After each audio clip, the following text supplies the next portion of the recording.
चंद्रयान-3 दहाड़ मारता हुआ चांद की चौथी कक्षा में प्रवेश कर चुका है और लगातार चांद की फोटो भी शेयर कर रहा है।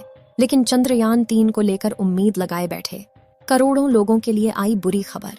भारत को हराने के लिए रूस ने अचानक से लॉन्च किया अपना मून मिशन। चांद के दक्षिणी ध्रुव पर सबसे पहले उतरने की मची ओढ़।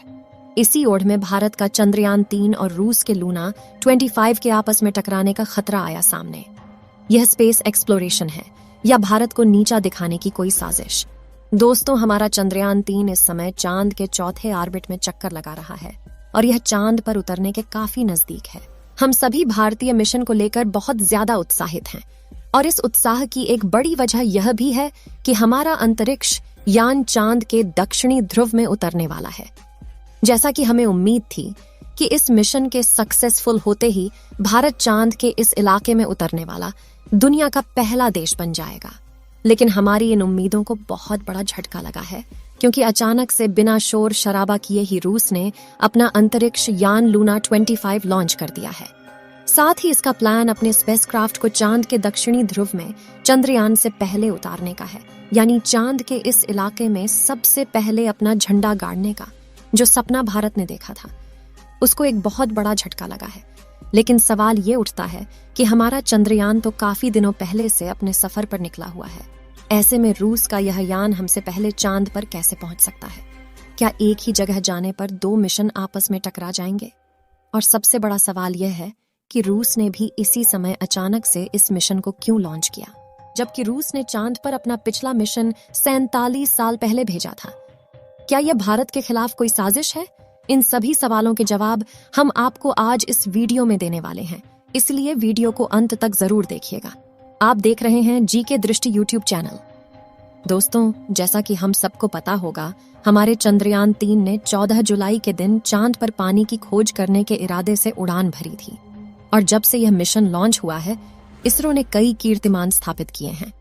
फिलहाल अगर बात करें तो पृथ्वी के ऑर्बिट को कंप्लीट करके और ट्रांसलूनर ऑर्बिट को पार करते हुए हमारा चंद्रयान-3 लूनर ऑन ऑर्बिटर में चांद के चक्कर लगा रहा है।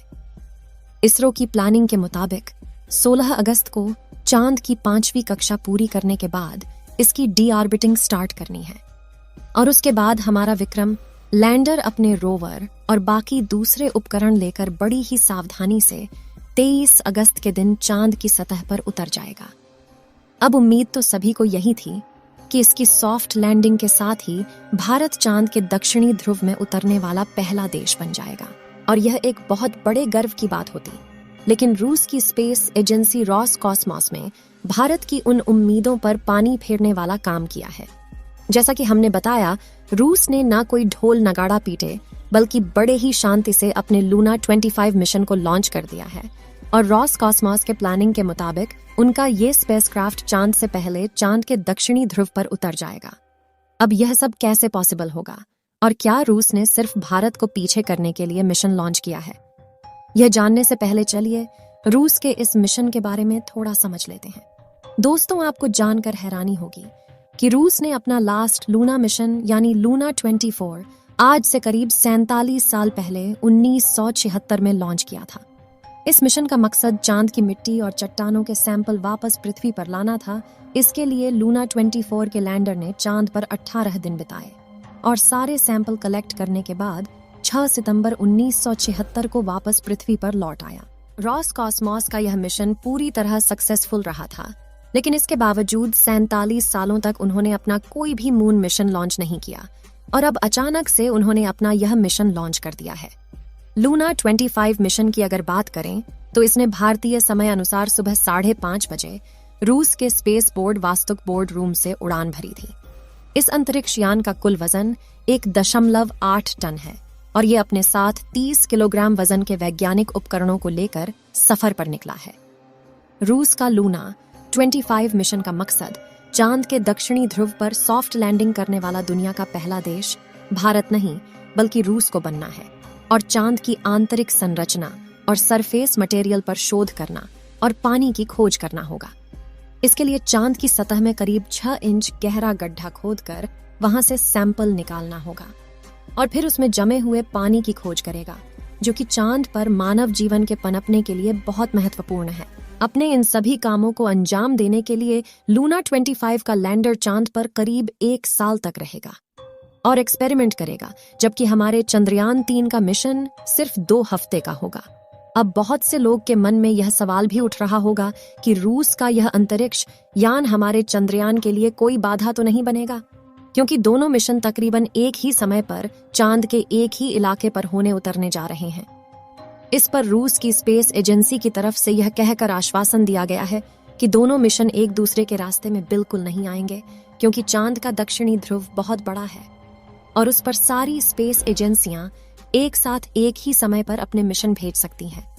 इसके अलावा रूस की स्पेस एजेंसी रॉसकॉस्मोस की तरफ से यह भी बताया गया है कि उनका यह यान 5 दिन के अंदर चांद के ऑर्बिट में पहुंच जाएगा, यानी 16 अगस्त को लूना 25 चांद पर पहुंच चुका होगा और इसके बाद 4 से 5 दिन चांद के ऑर्बिट में रहने के बाद यह चांद की सतह पर सफलतापूर्वक लैंड कर जाएगा।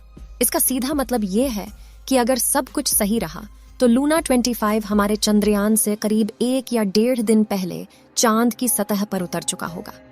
ऐसा करते ही चांद के दक्षिणी ध्रुव में पहुंचने वाले देश में रूस का नाम सबसे ऊपर आ जाएगा। लेकिन सवाल यह उठता है कि चंद्रयान 3 से इतने दिनों बाद लॉन्च होकर भी लूना 25 इससे पहले चांद पर कैसे पहुंच सकता है। असल में नासा और रॉसकॉस्मोस जैसी स्पेस एजेंसी के रॉकेट और स्पेसक्राफ्ट काफी ज्यादा फास्ट और एडवांस होते हैं, जिसके चलते इन्हें चांद तक पहुंचने में ज्यादा समय नहीं लगता है।